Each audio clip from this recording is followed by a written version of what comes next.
Pilipinas. Nagpapatrol May Lozano.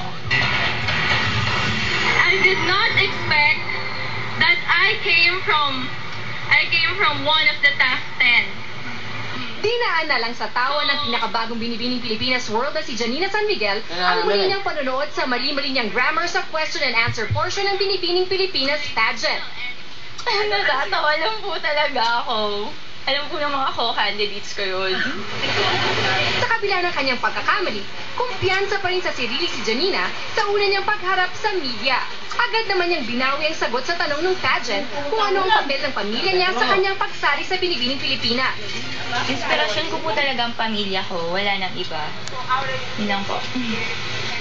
Ikinuwento rin niya kung bakit siya nagkamali. Ang narinig ko lang yung family tsaka yung pageant. So yung nag-focus yung mind ko sa family.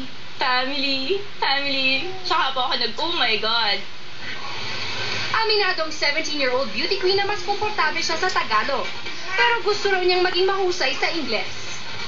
Kaya nga po ako nag-take ng broadcast communication. Kasi po talagang more than willing akong matuto ng English.